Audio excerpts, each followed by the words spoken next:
Good evening, everyone. I, Vihanga Gore, on behalf of ADI, welcome you for the Design Stories 3.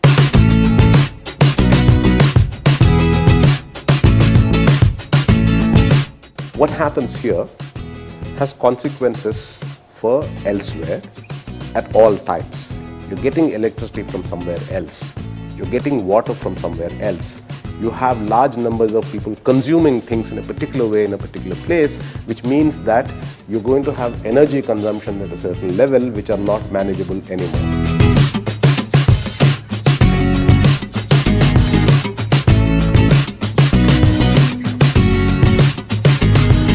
The familiarity with the city makes it very intuitive for us to navigate the city and its challenges and its life.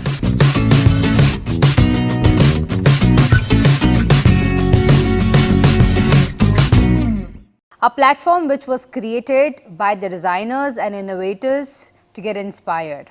The philosophy being that we not just get inspired by the ideas and the talk by the renowned individuals, but by each other in our day-to-day life, thus making each one of us a better individual and a better citizen.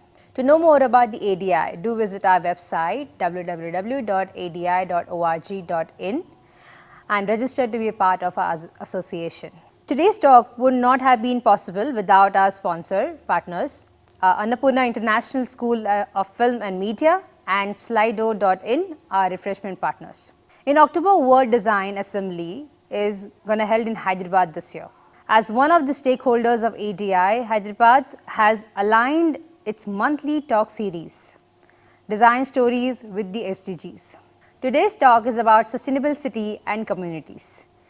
Sustainable development goals are universally targeted towards the year 2030.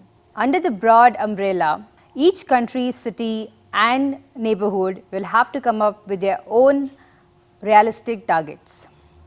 The UN Sustainable Development Goals are the universally set of 17 goals with 169 corresponding targets that were agreed upon the UN members countries to solve some of the humanity's biggest challenges within 15 years. They aim to end poverty and hunger, increase access to education, address migration, combat climate change and reduce inequality. On that note, I would like to invite our first speaker, Ananth Maringanti, Director of Urban Labs, Hyderabad. He is a geographer with a PhD from University of Minnesota and has taught graduate and undergraduate courses at the National Institute of Singapore, University of Hyderabad and the National Academy of Legal Studies and Research, Hyderabad. He is an active campaigner to preserve water in Hyderabad. His widely published national and international academic journals on social movements, politics of development and urbanization.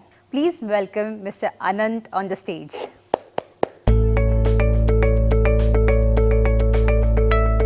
Okay, so my name is Ananth Maringanti. It just so happens very often that people drop the middle N and it turns Maringanti, but it's actually Maringanti.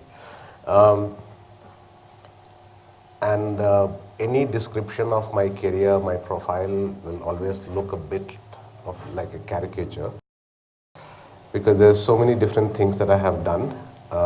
You can look at it very negatively and say that where has this guy been? He's a bit of a rolling stone. But rolling stones have some uses, and so I think I've somehow made myself useful at some level in being able to figure out what to do about certain things. And the way we thought of doing it today, the second speaker will be introduced a bit later, that is Ashar Farhan, is that we wanted to actually do this as a bit of a jugalbandi. Because there are certain things that I want to open up, which he's going to speak to, and certain things that he's going to open up, which I would want to respond to at some point of time during the evening. Let me then specifically lay out what it is that I want to talk about. I want to talk about cities, and I want to talk about what design means to me, because I'm not a designer by any professional convention. I did go to the National Institute of Design for a couple of years, and then I left the institution before I finished my graduation from the National Institute of Design. And I ended up doing a lot of things after that. I made documentary films, I did some farming, I worked as a journalist, I translated pretty complicated laws into simple Hindi language to be used in coal mine areas. And after a lot of rolling around like that, I somehow ended up in a school, in a graduate school in the US to study geography. And I think landing up in the School of Social Sciences in the University of Minnesota was one of the first moments when I had the time to kind of take a deep breath and pull everything together from all the different strands that I had been pursuing until then. In some ways it was for me an attempt to find, discover, craft a language in which I can talk about things that seem to be completely unconnected from each other. And that connecting the dots, connecting bits and pieces of experience that seem to be contrary to each other, sometimes taking up something which looks like pretty well formed, formulated. It's reified into something that everybody can recognize as an object, but being able to unbundle it. Right? So it's I still remember the conversation I had just before I went to grad school with a friend of mine, where he and I thought that what I was attempting to do was something like a kid does with a timepiece. You open up the timepiece, take out all the parts, and try and reassemble it into some other gadget. Right? When you finally put it back together, it may not work like a timepiece, but maybe it will make some coffee for you. Right? You don't know. And that's the fun part of it, that you open up, break it up, separate all the pieces, but then put it back together to do something new. And at some level, the grad school experience was about unpacking myself, taking myself apart in many different ways. It's excruciatingly painful, where you get to question your experiences in 100 different ways, rework yourself, and then not disown any part of it. Right? That's how you finally put it back. But in the process, I actually went to the grad school thinking that I was going to be working on tribal land rights, because I had worked in a forest area as a journalist, looking very closely at how the arbitrary lines that are drawn on forest maps by officers from the revenue department and forest department sitting together, deciding what should be a revenue enclosure and what should be a forest, ends up in an extremely oppressive and sometimes violent life experience for people who live there. That's what I wanted to do. But a couple of years into my graduate school experience, I started realizing that that question is something that makes a lot of sense even in a city. So I ended up looking at what was happening in cities, and it just so happened at that time that cities across North America and Western Europe were reassembling themselves in a very, very big way. Because by early 90s, most of the large manufacturing industries around which American cities and European cities were built were collapsing. Most of that industry had to move to places where cheaper labor is available.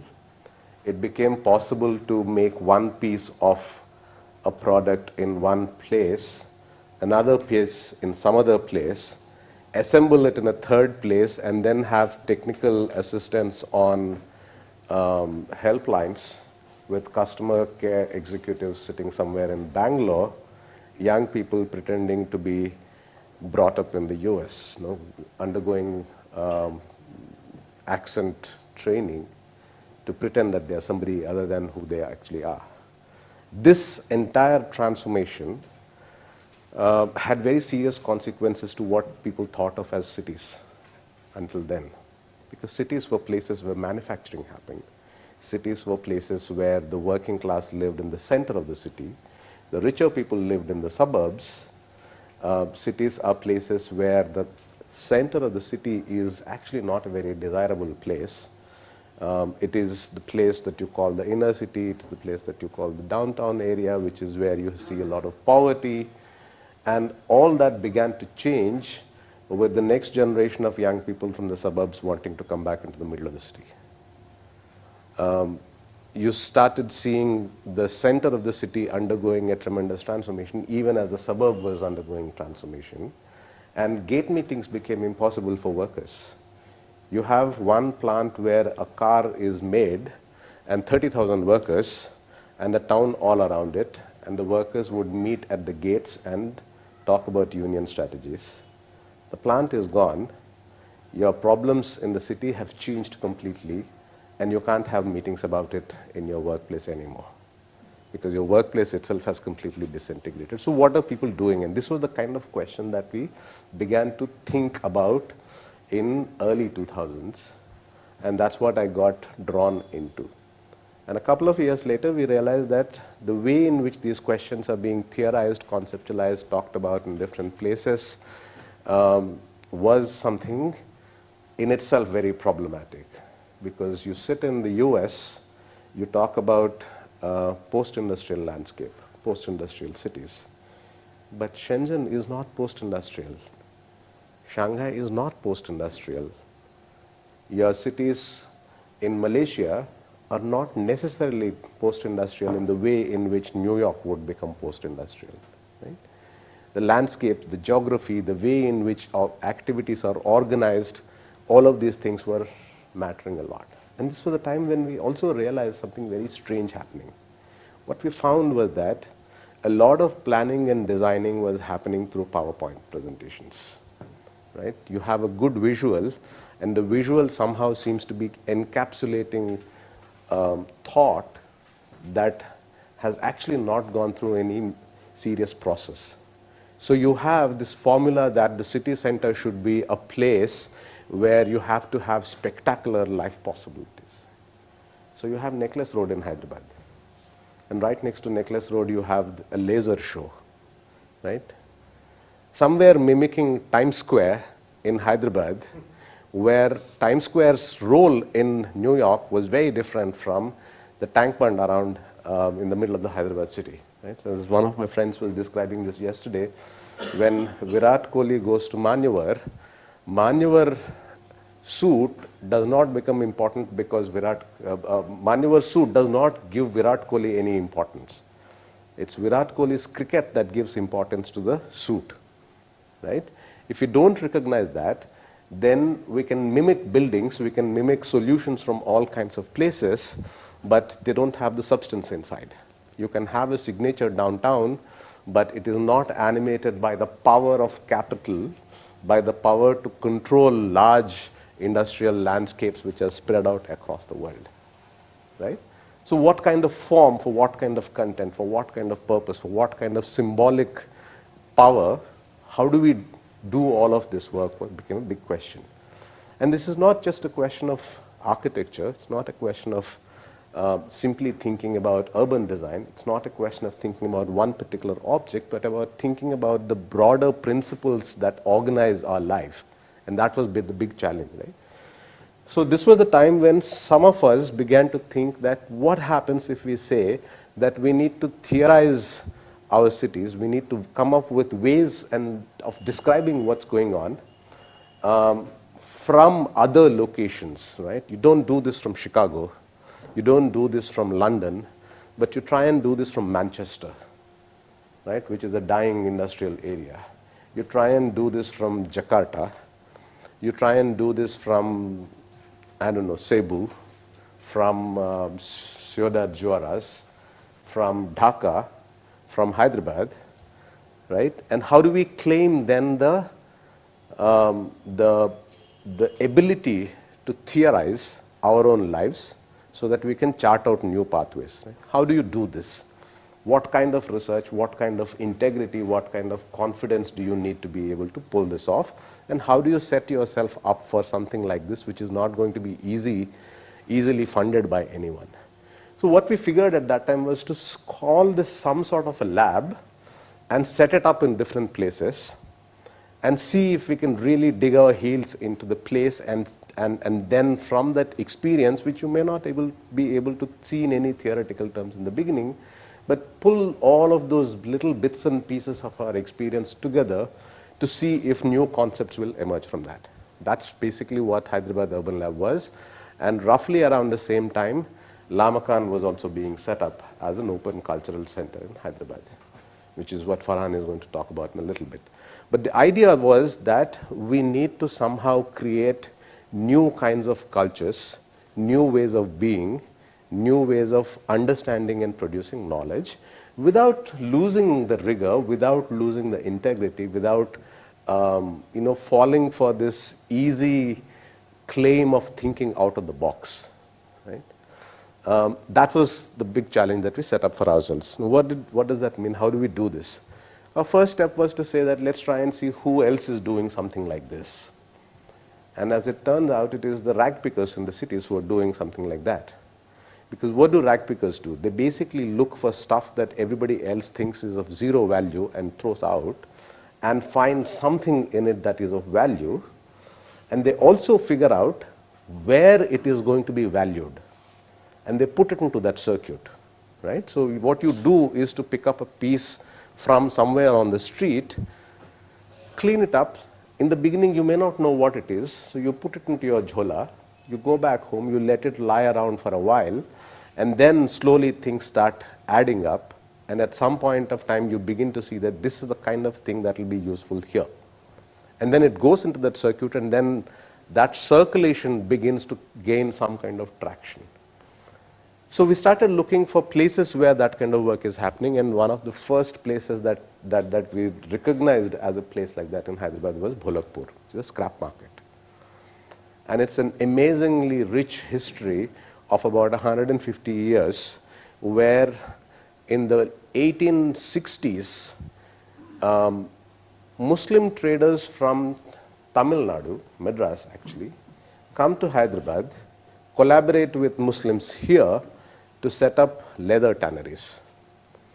And leather tanneries did not, because of that peculiar geographical conjuncture, that Hyderabad was not part of the British Empire directly.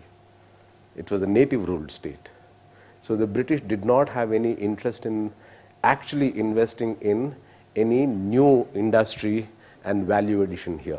They were looking at this place as the place from where you can pick up raw materials. The challenge is that you take leather from here, raw hides from this large meat-eating region called Hyderabad state, and transport it to Madras. Halfway through it is going to get affected by bacteria. So you'll have to tan it right here. But after tanning it, you can simply take it to Madras, export it to Europe, and then make products from that. Right? So that raw material making process was actually something that brought together this place. And by 1920s, 1930s, because of the Great Depression, because of changes in the cotton markets, you have a whole lot of artisans from North Telangana, from Bidar, Karnataka, Gulbarga kind of places, all move into Hyderabad looking for work. And they all gather around this. This is the place around which you have a new industrial estate emerging, a tremendous amount of energy, tremendous amount of learning, all of that comes together. You have the DBR mills, you have the Neta spinning mills, you have the Azamabad industrial area, you have the Golconda cigarette, you have the Charminar cigarette, you have all kinds of things happening just around it. And there's a lot of learning that happens through all of this, right? People learn industrial skills. People try and bring other people to learn these skills. As the economy changes, as the industry goes down and up, some of them leave the industry as workers and set up their own shop. So you just walk around Kavariguda, you will see this entire history written into the landscape right there. From DBR Mills onwards, you go to Gandhi Hospital, you can at every step see this. And then by 1980s, this entire area begins to get completely residentialized to the extent that the Pollution Control Board steps in and says that leather tanning is dangerous, leather tanning stops, and by early 90s, they'll have to figure out what else to do. And they start looking at product packaging material, plastics. You've been working until then with leather, rawhides, which is what packages the meat in some sense, and you quickly switch over to plastics. And Bholakpur then becomes the biggest scrap trading center in Hyderabad, where you will find all kinds of materials coming in and leaving Bholakpur to processing centers in Hyderabad, to industrial use in Bombay, in Kanpur, in Delhi, in Calcutta, and a lot of it also getting exported to all kinds of places. So in some sense, you go and look at Bholakpur, you'll suddenly realize that this is one of the most tightly integrated national place. This is one of the most tightly integrated global place, and yet you don't think of it as a global place in any way because it looks like a very, very local area. Right? It's completely invisible, all the different kinds of things that happen there. I'm not trying to romanticize this. I'm saying that that lack of visibility, our inability or our unwillingness to engage with what happens there, resulting in an extremely painful forms of labor, which is done by people who are paid very, very low wages. If you look at the leather industry, the first level of processing is the one that is paid the least amount. It's at the higher ends where very few people are working at the design end, and then the export, because it's very closely connected to the fashion market. That's where the money is being made. That's where the surplus value is being generated. But this part of it is going to be always remaining dangerous.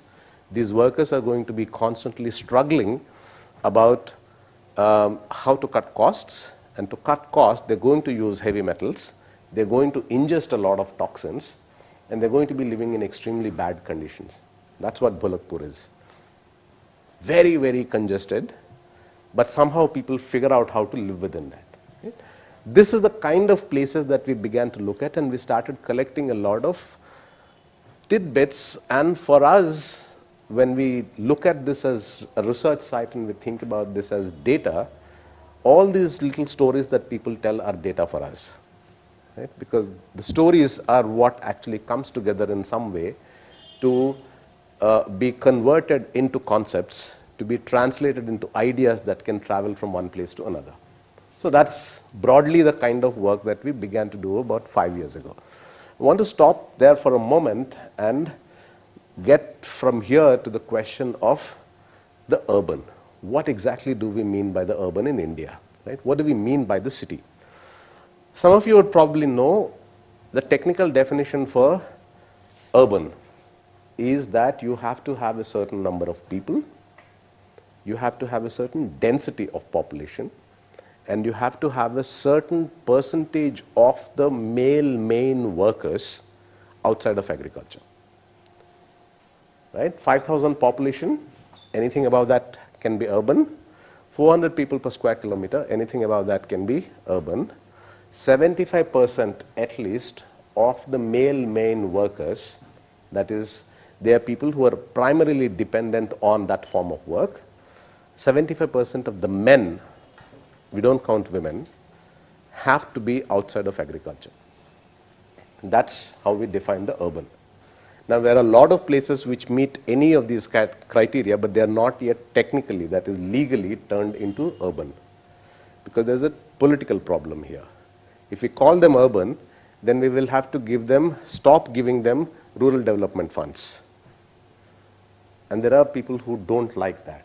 So they want to continue to be seeing themselves as rural. Right? If you call them urban, you also have to give them money for a certain kind of service provision, and that is another challenge. So people don't want to face this, And that is the reason why today we have a very large number of cities, and it's going to go on increasing, which are called census towns.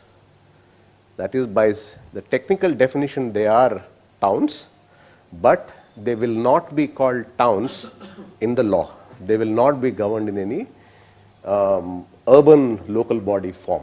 They will not have a municipality, they will not have a nagarpalika, they will not have any of those kind of institutional setups. It also means that they will not have any planning bodies. That's what the urban story in India right now is. One of the things that we need to start pushing towards is to see what else can the urban mean, right? Because when 75% of the male main workers are of agriculture, it can mean many different things. For example, it could mean that you are basically able to get all of that agricultural productivity done by about 25% of the workers using machinery. It could also mean that you have tremendously increased the marginal workers, who are often women, working in the fields, but we're just not counting it. The men have all become migrant workers, they have left the village, right? We don't know what these things are. But let us assume that agriculture has stopped. What happens? When agriculture stops, our landscape, which has been settled as an agrarian landscape over centuries, becomes useless, right? In an agrarian setting, property boundaries are not like a grid. They're not like a graph paper. They follow the productivity of the soil, they follow the resources that are available, right? Just imagine you have a farm with some rocky patch, one sandy part, and one very fertile soil in one corner, with some trees, one stream, and the father who owns this land has 3 sons. How is he going to divide it? He's going to divide it in such a way that the productivity of this land is going to be equally distributed among them, and that's not going to be straight lines, right? The moment you turn this into urban, the logic changes. You need to have property into which you can provide services efficiently. You want to lay a line through which you can efficiently deliver water. Efficiently you can take away the sewage. Efficiently you can manage garbage. Efficiently you can lay pipelines, electric lines, telephone cables. All of those things will have to be done. Therefore you have a grid-like structure, very regular geometric shapes. What happens when something like that happens without sufficient thought being given to the connectivities of this place? What else gets affected, right? If we don't think about that, you're going to have huge problems at all places, and we may be imagining that we are actually being very efficient, but ending up with extremely inefficient forms and forms of habitation that will have global consequences. The other end of the urban is that it's absolutely global. What happens here has consequences for elsewhere at all times. You're getting electricity from somewhere else. You're getting water from somewhere else. You have large numbers of people consuming things in a particular way in a particular place, which means that you're going to have energy consumption at a certain level which are not manageable anymore, right? These things will have consequences for other parts of the world. Some places are huge problems, some places are lesser problems, but all of them are of the same form, and that's what we need to think about, right? I'll quickly walk you through a set of images to give you a sense of what that other imaginations of the city might be, okay?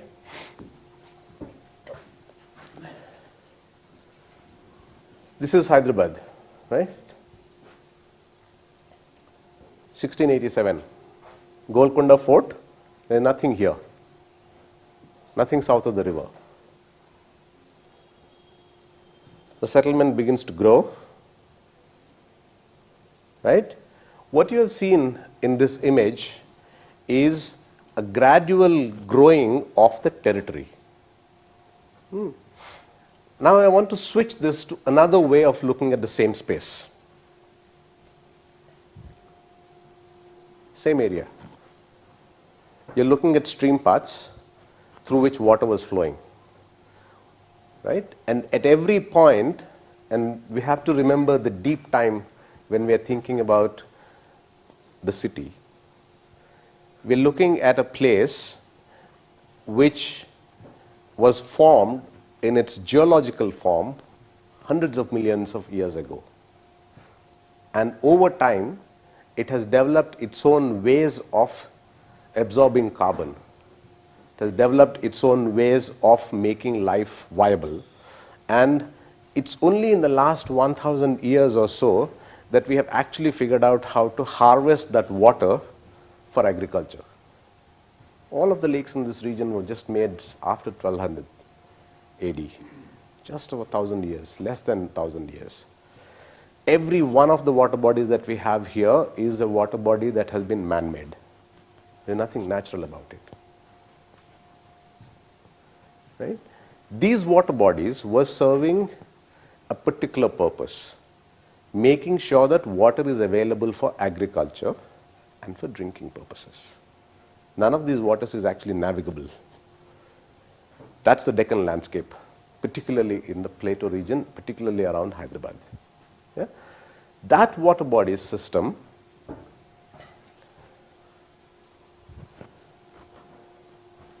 follows the terrain. Unless we know what is the way in which land falls and rises, we don't know how the water is going to flow. Right? Basically, it follows gravitation. Those are lines that tell you how in one particular part of the city the water flows. From the first drop of rain, how do those drops of rain gather up, connect up, become streams, and then move on. Every time you step out of your house, between your house and the road, there's a gutter. That's the first order stream. That's where the rain goes when it has to move the water out, and it follows the gradient. Right? That first order stream goes and joins another stream and becomes a second order stream, and when several such joinings happen, you have the nala and then you have the river, which at some point of time gets connected to a lake, a tank, a kunta. That's what it is, right?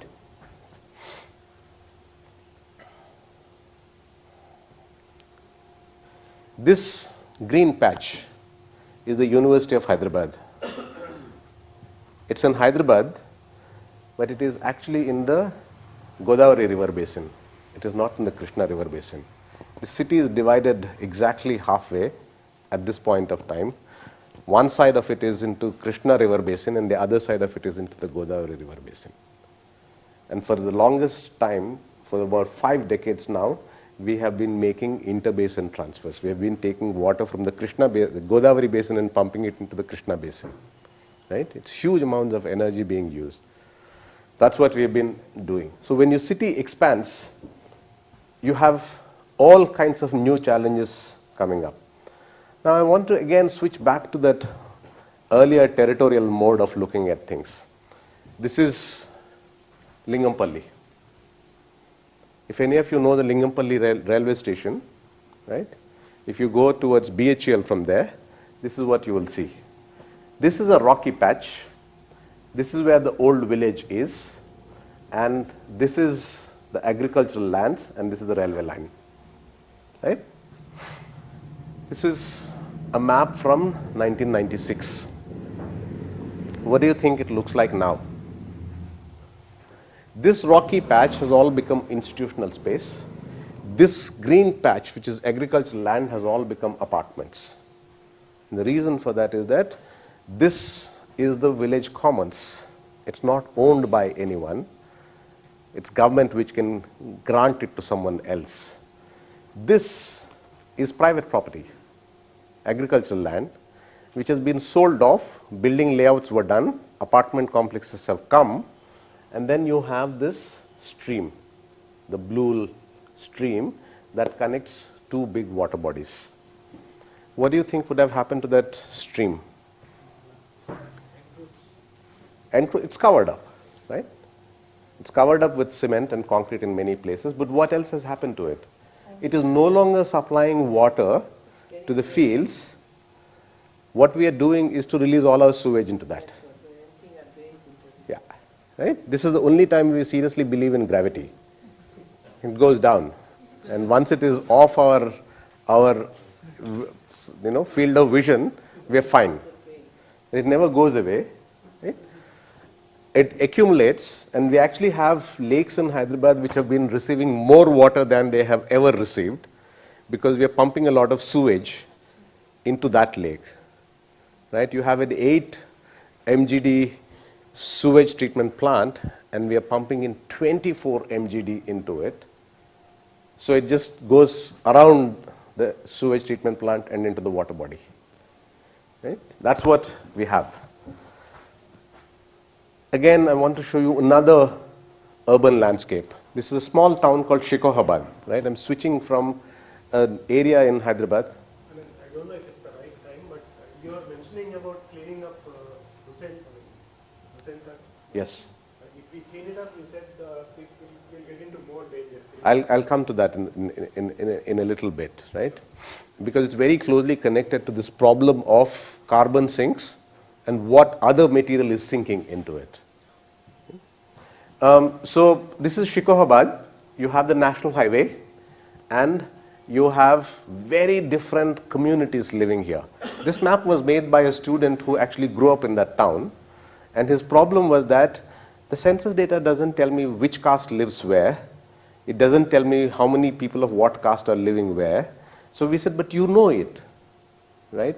The modern national state does not know what categories to capture information in, but if we know it, how do we valorize it? We have to figure out a way of saying that I know this and this is right. At some point of time, it can get connected to things that we know, but if you don't know this, there's no way you can predict where you're going to have a riot. Absolutely valuable information to know exactly who lives where, what kinds of occupations are they involved in, what tensions are emerging between those communities, right? Very small town, and when he was beginning to make this map, he didn't know what the purpose would be, but at some point of time he suddenly said, oh my God, now I know why all the SCs in my town go to the national highway to sell food. Because in the center of the town, all the trade is controlled by the upper castes, and nobody from that town wants to be seen eating food from scheduled caste people. But if you go to the national highway, you have traffic that is passing through, and they don't mind because nobody is watching them. So they'll stop and eat. So the only way, if an SC wants to sell food, go to the highway. That's how we can make a living. Are we talking as of now? As of now. We know exactly why girls from certain areas cannot go to schools. And that happened because after this caste and religion mapping, what we did was to do this. Where are the schools? Where are the government offices? Where are the centers of power? And what they are close to? In what localities, what kinds of infrastructures emerge? And once we do this, we know what's going on in these places. Who can go where, who cannot go where, what happens once you're on the street.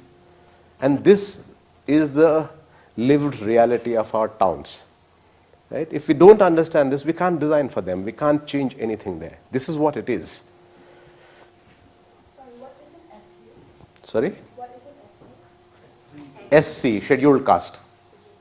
Yeah, that's a constitutional category. I was deliberately not using the word Dalit.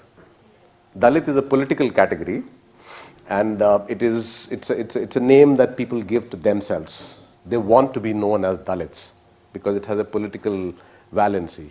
Scheduled caste is a constitutional category because they are written down into the constitution with those names, right?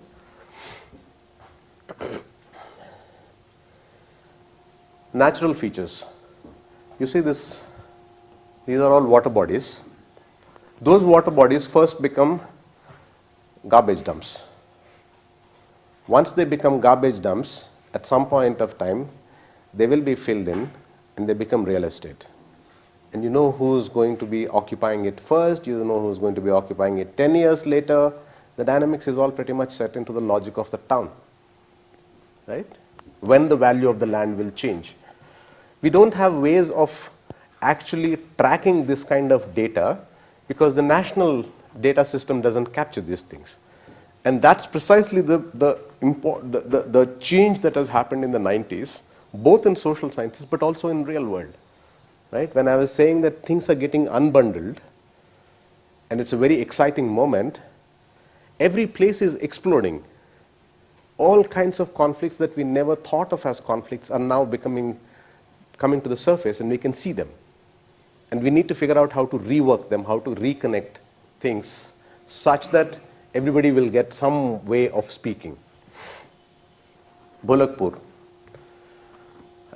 The scrap market that I was just talking about, right?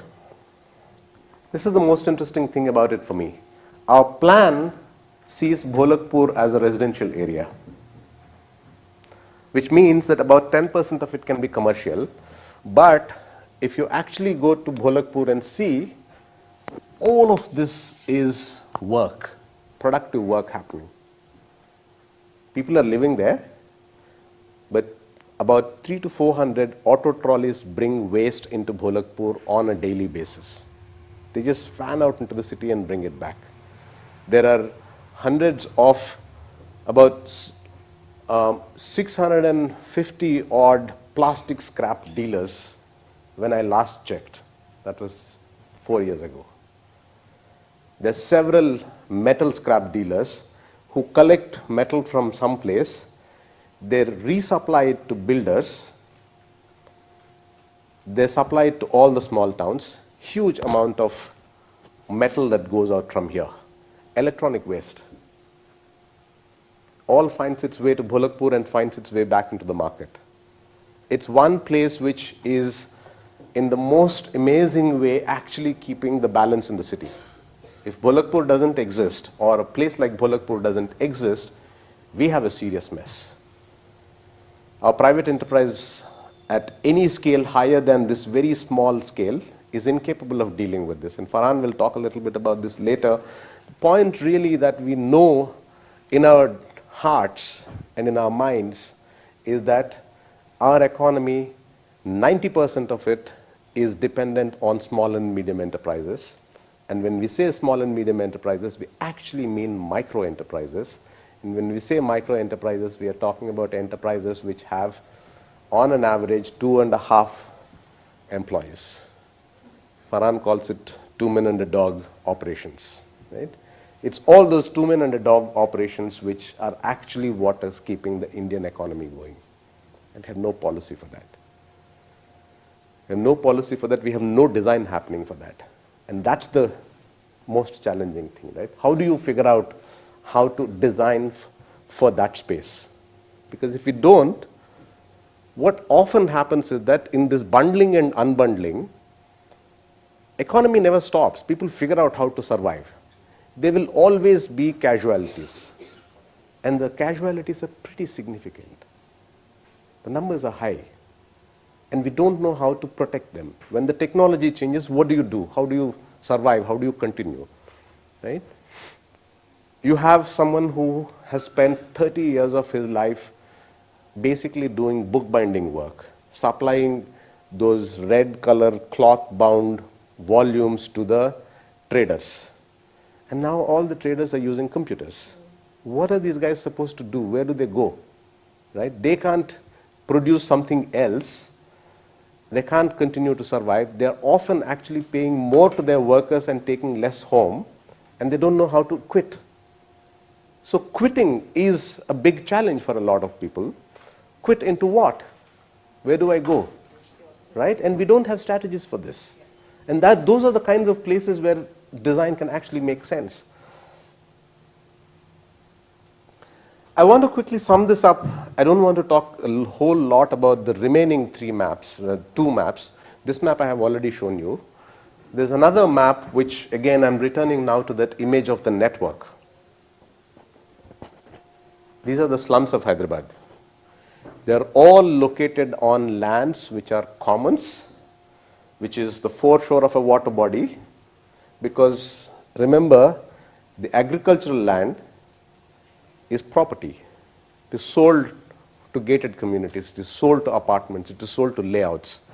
But the foreshore, which is where all the muck actually comes into the lake from, is the place that the government owns, or it is not owned by anyone, and that's where the slums happen. And they settle down. That's the entire lot of slums within the Greater Hyderabad Municipal Corporation. About 1,400 of them recognized, and they were mapped because there is this idea somehow that the market, the formal market, can provide affordable housing. It's a switch that we made in the last 20 years, and it makes no sense to anyone, because we know that this is a market segment which cannot be serviced by formal capital. These are people who expand housing by incrementally adding one room, one floor, finding somebody or the other to pump money into it. That's how they do it. There's a very different strategy for expanding housing, and 80% of the new built stock in our cities is from here. Come again on that. What do you mean by that? What I mean by that is that it is people expanding their own houses or dividing it by pooling with the neighbor and turning it into a small apartment complex, right? You add a bathroom, you sell off the floor to somebody else, right? That's how actually housing is becoming available in our cities. It's not coming from large gated community projects, it's not coming from large built housing projects. It just hasn't come from that because most people cannot afford it. It's it's beyond you, right? The challenge is that the formal building profession cannot find the profit line in this. They can't see it. So is there something that can be done, or is there some way you can actually intervene in this market itself, right? The big trend in the last 15 or 20 years has actually been to try and see if we can push for aggregating things. And it hasn't worked very well, except in some places, and it has worked only where huge amounts of money has been pumped into the economy. Take Uber, right? Take Airbnb. These are all essentially operations in which you are aggregating from small operators. You have a school teacher who's not making enough money, who has a car to get his groceries, who puts his car into the cab market for a few hours a week. That's what Uber survives on in the US. That was the beginning. And that kind of an operation can only work when there's huge amounts of venture capital. Right? That gleaning of profit from small amounts of money, aggregation has been the principle for a lot of work that is happening. Are there other imaginations that we can think about, right? Ananth? Yeah. The housing issue, when we are talking about busties, I mean, part of the challenge for sort of mainstreaming that into the city and providing a solution for housing, that it begins also with the ownership issue of the land. Because Absolutely. there are encroachments, if not all. Yeah. So if any design solution needs to begin there. No, the design solution will have to begin by recognizing that the word encroacher is already blocking us. Right? Who is not an encroacher? Within our bandwidth to handle, No. I'm just saying that if you walk into any of these areas, you will find dozens and dozens of people who are actually doing a lot of design work. Right? They go to the market, they buy things, they actually design things. Right? We need to figure out what kinds of services can be added to that. Right?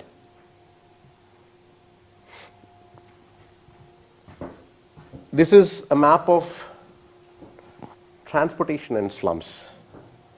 The most amazing thing about Hyderabad is that this is a city which has literally been turned on its own axis. It was a city that moved from north to south. If you just look at the city buses in Hyderabad, the numbers tell you 1, 2, 3, 4, 5, 6, 7, all Secunderabad to Charminar, Afzalganj and back. That's what these bus routes were. And then 86, 87, 84, all these routes were filling in the center of the city. But in the last 15 years, the main axis is this. From Hayat Nagar, Sarur Nagar, Dilsukh Nagar to Miyapur. That's the route. That's the route on which most of the traffic is. This is where most of the jobs in the economy has emerged in the last few years. Right? Now, this Bombay stretch, what kinds of options are really there for people to move around this kind of city? It's share autos. Yeah, the sharing and the pooling principle has already been there. What we need to figure out is what to do with it, right? Is there any way in which it can be tweaked a little bit, or maybe not at all? But that's what it is. Pooling and sharing rides is not a new business principle. It has always been the case. When we first suspected that there are a large number of routes on which this is happening, we put out a call on Facebook. 120 routes were reported in 8 hours. Straight out share auto rickshaw routes. All of them have no legal basis at all. Right? And it's the problem of encroachers. Are they entering the Road Transport Corporation market? Of course, there are places where those share auto rickshaws are actually controlled by a group of people who are pumping in money into it. But why is it that this is something that the RTC itself cannot manage? Why is it that this is not something that the municipal corporation cannot manage? Right? If we don't let it happen, it's going to turn into a huge problem that nobody knows how to solve afterwards. Before I begin to talk about 2030, this is one of the images I wanted to show you. This is actually done by one of our researchers. It's a place in Hyderabad. It's in Khajaguda. It's a rock formation which on official maps used to be known as a heritage precinct. It's called Baba Fakhruddin Gutta, named after Fakhruddin Baba, who was the founding Sufi teacher of the Bahmani kingdom. And when you go up that hill, you will see rocks of this kind all over the place, and look at the image carefully. You're looking at millions of years old rocks. Their rock faces tell you what they have been through. On one side it is smooth, on one side it is very ragged, and that tells you about how it has been shaped by the monsoon winds over the centuries. You will see places where there are depressions in a very peculiar way in the rock, which have been formed by the fall of rain at a particular time in a particular manner. The rocks crack in a certain way. These are rock pools in which you will see tadpoles, which come out of that rock pool and jump off and go all the way down to the hill bottom and then come back again. You will see an agrarian settlement here, which is just hundreds of years old. And then you will see the financial district, which is beyond that.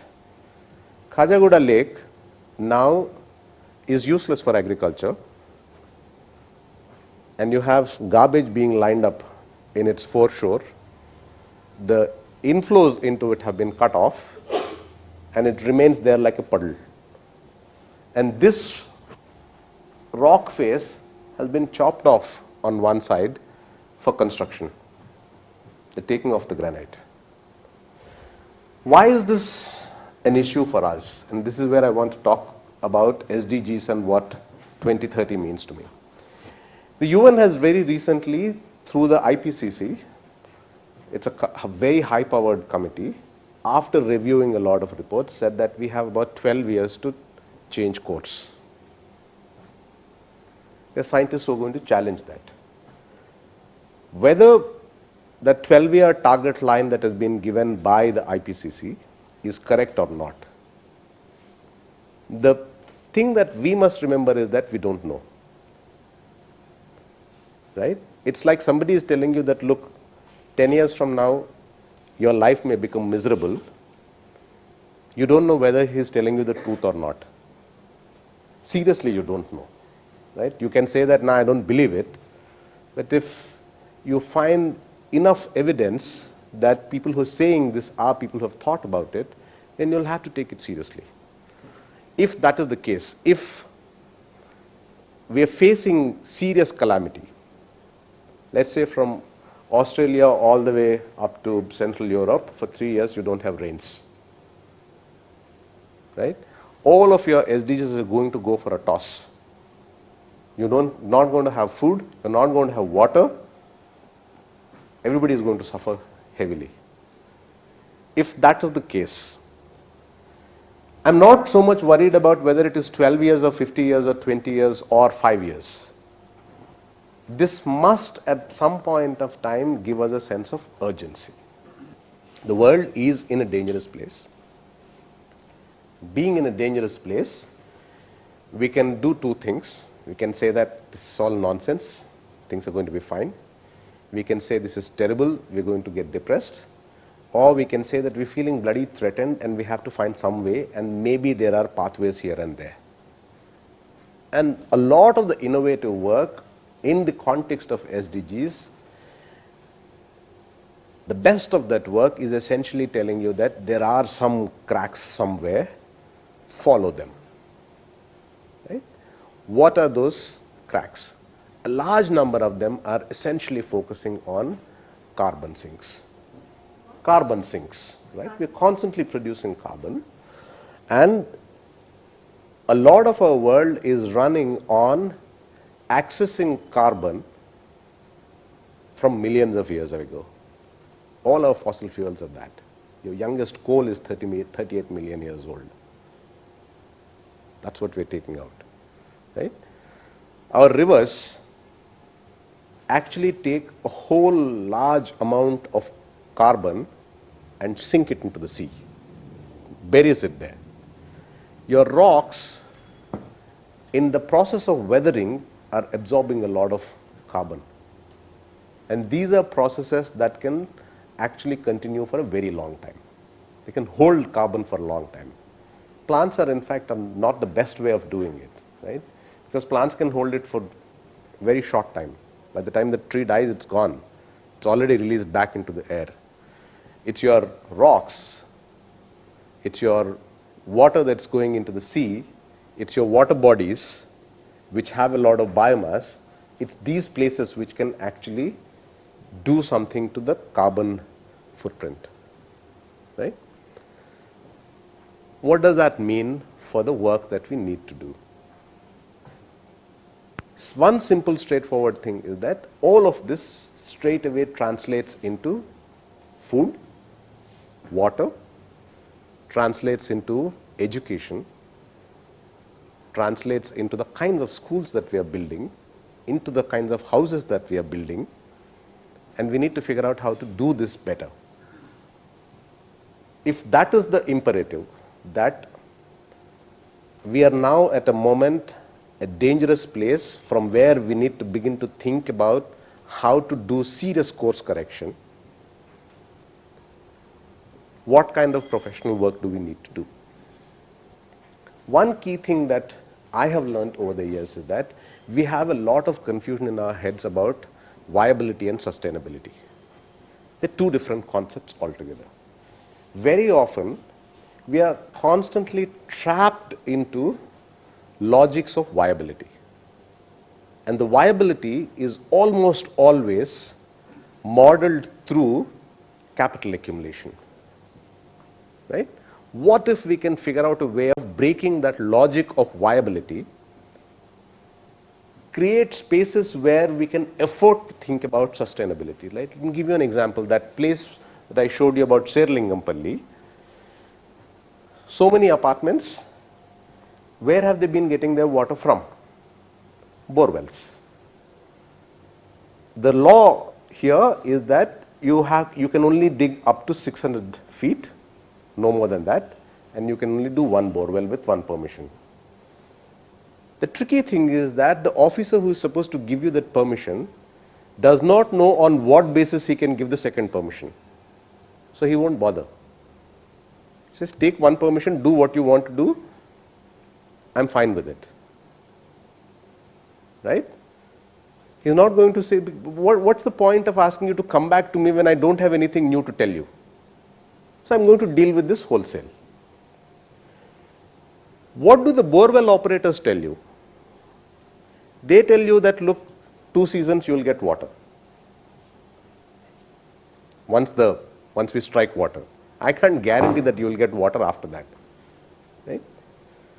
We don't know what the actual groundwater situation there is. We don't know what the processes are. It's completely invisible to all of us. So what is the principle here? All of the people who are living there are tenants who are not going to be there next season. So they don't care. The owners of these properties don't live there. So they don't care. Right? And the whole viability of this operation is dependent very critically on us not knowing what is going on. Right? We have constructed the space in which ignorance is very valuable to us. We have to keep it like that. So long as we can hold on to that ignorance as a sacred asset, this economy is going to be viable. Right? How do we break this? If we begin to think about how to break these logics of viability and how they multiply, then the challenges of design for this era, for the next 12 years, become very clear.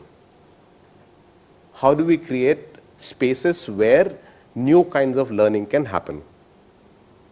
How do we create spaces where it is possible for people to sit down and say that, look, in this part of my world, in this part of my life, in this part of my work, I'm not going to worry about viability. I'm going to think about how to make this something that can work for a long time. Right? What would that be? What kind of learnings, what kinds of infrastructures do we need to create? How do we teach people to do this? What kinds of sensibilities do we need to craft? What educational institutions? Through what mechanisms? That's the challenge. So the design challenge to me, in relationship to sustainable development goals, is one of how to create commons, how to create ways of reaching into deep time and being able to figure out what is ethical and what is not ethical. What are the key resources for us in this region that are actually carbon sinks, and figure out how to hold on to them. It's very easy for us to fool ourselves into thinking that we're doing something about it, right? It's like garbage waste segregation that we do. We segregate wet waste and dry waste, and we put all the wet waste into a plastic bag and then put it out. That's the reason why all our nalas are choked. Because you have put vegetable waste in a plastic bag and sent it out, and it goes into the nala. And then it becomes hardened like rock, and it stays there. That's where you get floods from in the city. So I'll stop there, and I think I have opened up enough things for Farhan to talk about, because Farhan has been someone who has been pushing very hard at this edge of what viability and sustainability really means in terms of business and in terms of creating resources in the city for such work to happen. Can we pass the mic on to people to ask some questions? Sure, I can do that. Yeah. I can do that right away. Then I can answer this carbon sink question. So, Subbu was actually referring to this comment I made some time back, and I think you were also referring to this. The Hussain Sagar, over the years has received extremely toxic material from Kukatpalli, and it has all settled down into the bottom of the lake. And once it is all settled there, it's the kind of toxic material which is extremely dangerous to unsettle. Any attempt to clean up the bed of any water body which has been gradually receiving toxins over a period of time has proved to be extremely dangerous, because you will have to dredge it out, you will have to put it somewhere, it is going to be released back into the atmosphere, all of that. And the tricky thing is that these water bodies are also carbon sinks, because sediments are the biggest repositories of carbon, right? But these sediments are also formed because you have biomass. And Hussain Sagar is a very peculiar place where there is very little biomass, right? We don't quite know what to put into it to make it work.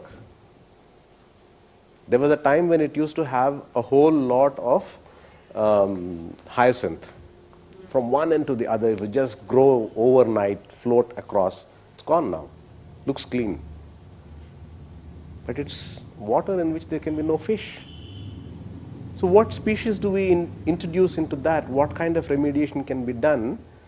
And this is the other thing I wanted to say, and Farhan will speak about that a little bit again, is that the kind of work that we need to do now requires a lot of attention to science.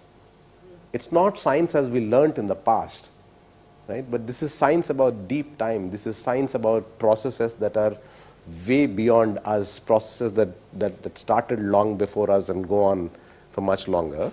But you can see the transformations already in cities. Right? In Hyderabad, one of the things that we always find very amusing is that sparrows have gone away, and you can feel sorry about it, but you have pigeons, right? You walk around, you don't see cattle a whole lot, but you see cattle egrets everywhere. Cattle egrets have these straight beaks. They can't dig. That's why they're dependent on cattle. Because when cattle moves with the hooves, it pulls it up, and that's where they find the food. But with all the sewage slush coming into water bodies along the nalas, cattle egrets are having a field day. Just go to Banjara Nala, right next to Taj Banjara Hotel, walk along it, you will see rows and rows of cattle egrets there all the time. So there are small changes happening on a day-to-day basis, and we don't really have any way of evaluating these things. We don't even know how these things are happening, because we are no longer really attached to our neighborhoods, which was one of the big things about the 80s and 70s. You knew your neighborhood well. You knew what is going on. You are able to observe things. That is no longer the case. We really don't know what's happening around us. And we need to figure out how to do that. So that carbon sink point I was making was basically this, that there are certain things that are carbon sinks available to us in large numbers. How do you retrieve that? How do we do that? And so in that sense, if we have to set a goal, a target for 2030, I would say that a realistic goal, hard but realistic goal, would be how do we get our lakes back? Lakes that were built for an agrarian economy, which is no longer the case, but we need to somehow figure out how to repurpose them for our current economy.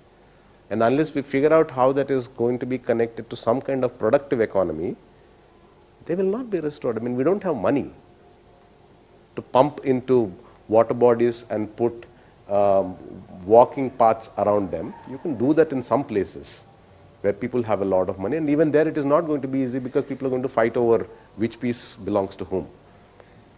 Right? So we need to figure out how to get away from this idea that these water bodies are for recreational purposes. They're not for recreational purposes. They're doing very, very hard work. They have been doing that hard work for a very long time, and they're beginning to stop doing that work, and we need to figure out how to get them back to do that work. We need to figure out what to do about rockscapes like this. Because even if we are not able to preserve the rockscape in its original form, and we have lost a lot of it, they contain clues to a lot of processes that we don't understand. Right? Right here, less than 20 kilometers away from where we are, is a place where frogs are getting out of one pool, going somewhere, and then coming back to it. How are they finding their way back? right? And when we do this, we have to keep in mind one very important thing, which is that global warming is a problem for us. It's not a problem for anybody else, not a problem for anything else. I mean, the earth is something which cooled off from an extremely hot temperature, right? Regenerate. We might disappear, Yeah, it will regenerate. some other species will come around. We may not be there. Earth will be around. Earth will be around. So what we need to think about is this climate change is a threat not to the earth, it's to us. And that is the big shift that has also happened in the sustainable development goals, because until we were looking at millennium development goals, we were looking at resources. This human-centric approach is a new thing in SDGs, and we need to hold on to that. It's not a whole lot, but we have to say that something has happened here, and let's see what we can do with that. We may not have a city-based mechanism, we may not have a national mechanism, we may not have the conviction of a whole lot of people, but can we say that as a designer, as someone who lives in this city, in the next 12 years, this is one big shift in the moral discourse I want to see. Because unless that moral shift happens, this is not going to happen. Can we say that this is one type of infrastructure that I want to build in sufficient numbers so that it's going to tilt things? Tilt things, right? We have to demonstrate it. We have to show that it can be done. Why is it that people don't want clean toilets? Because they have never seen one that is actually working. We just don't have clean toilets for women anywhere in the city.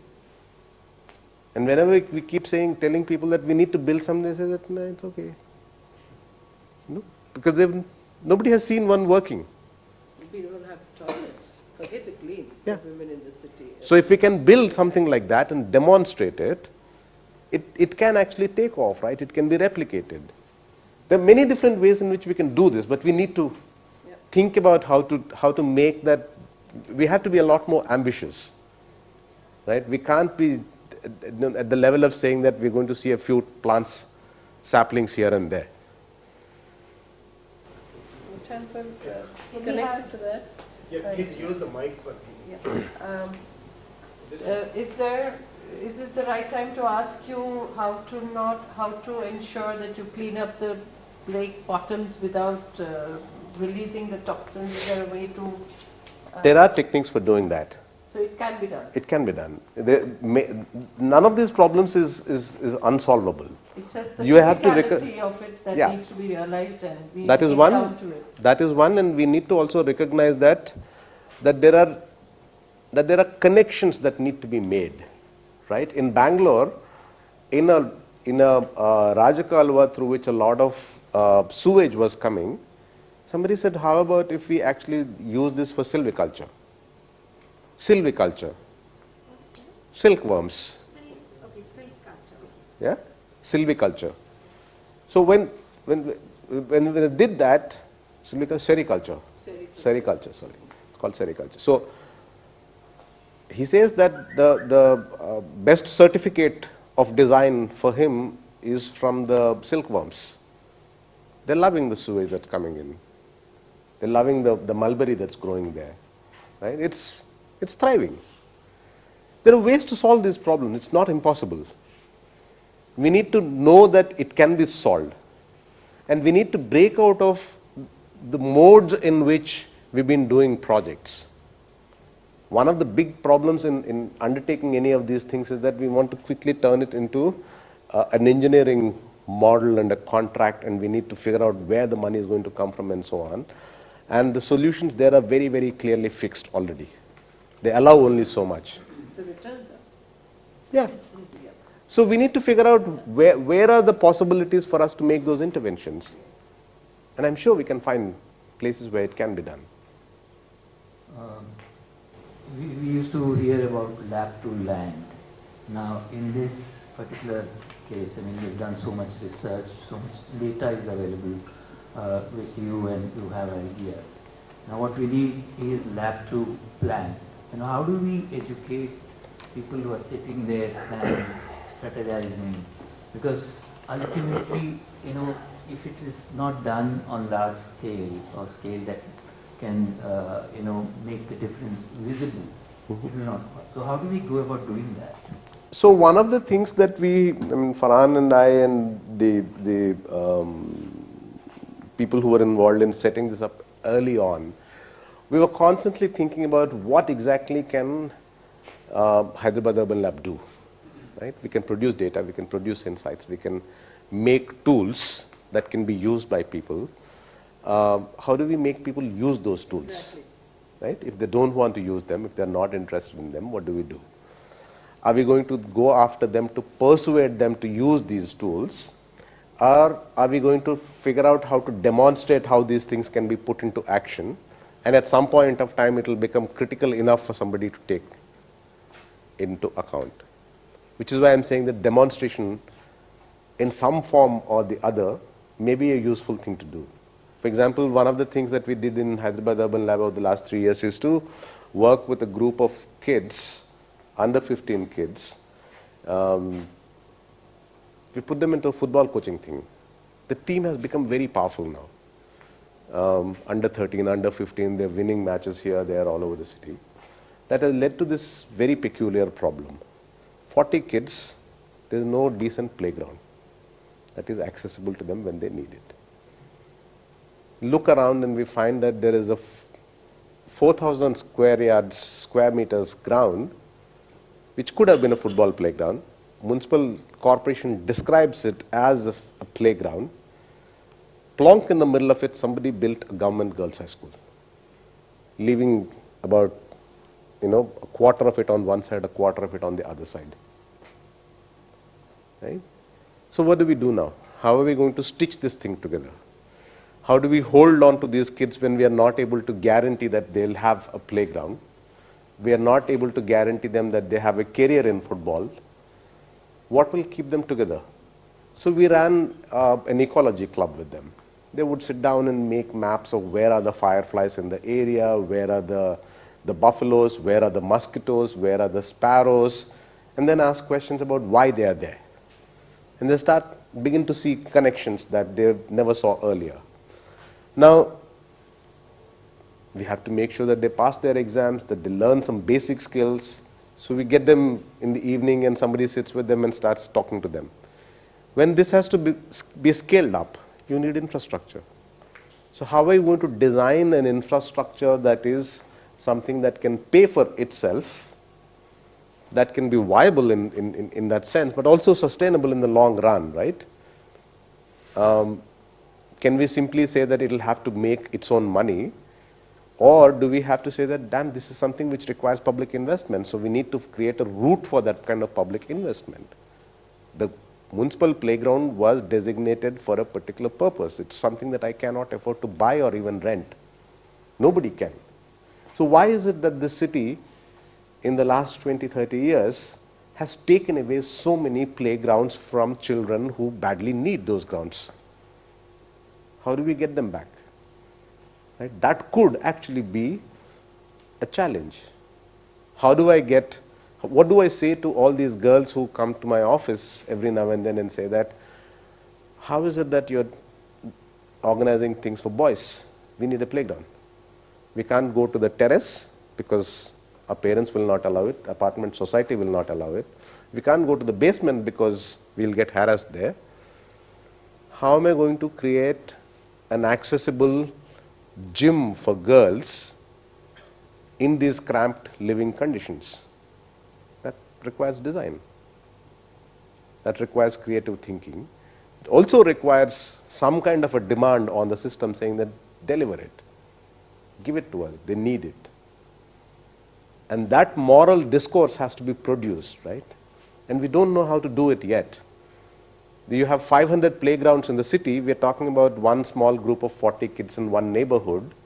But is there a way in which I can build this into something where I can say that you actually have so many thousands of kids who need all these 500 and more playgrounds?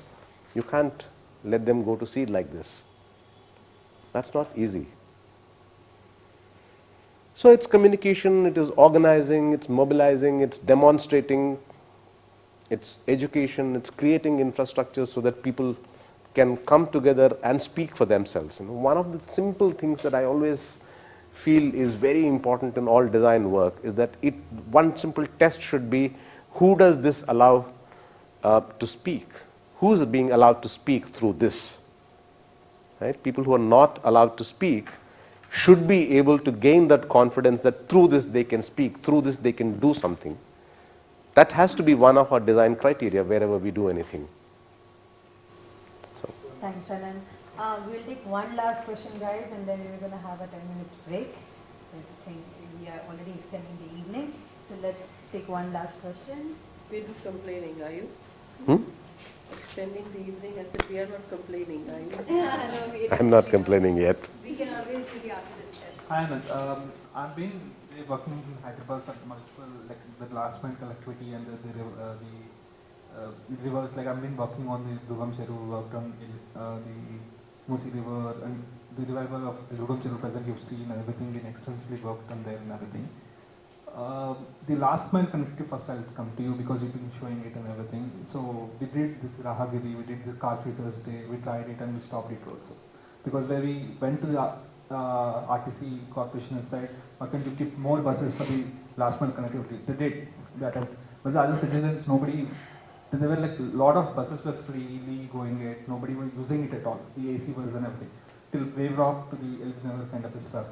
But the problem I see is a lot of people want to come forward, but the citizens are not willing to come forward, is what I saw in that aspect. So how do we bring the awareness and make them be part of it? Next is when we talk a lot on the lakes and everything, because I'm closely working with Kudigunta Lake, which is in Kondapur, Durgam Cheru, everything. We are doing it, and there are a lot of restrictions when we do willing to do, and we give away in the middle. Yeah. No, this is exactly what I was calling the viability problem, right? Is it viable for me to take the bus and go, or does it make sense for me to take my car and drive all the way through, right? One second, right? When people make calculations like this, when the share auto rickshaw people say that let's put pressure on the bus system, make sure that buses don't go there. When you have gaps within the system, for example, most of the bus depot managers actually do not get to see what's happening with their bus ticketing system. They receive the data, but they just pass it on to the headquarters. They don't see what is there in the data, right? So how do the bus depot managers actually figure out where to put a bus and not to put a bus? They go and stand in the bus stand. They look at things and decide, right? Are these things going to change in the next few years because there's a new generation of officers coming in? I am actually hopeful about that, because if you look at the bus depot managers, at least 50% of them, as on date, are people who have risen through the ranks. They have been trained to take orders in a particular way. It's one of the most weakened institution in the state. Road Transport Corporation doesn't get money from anywhere, right?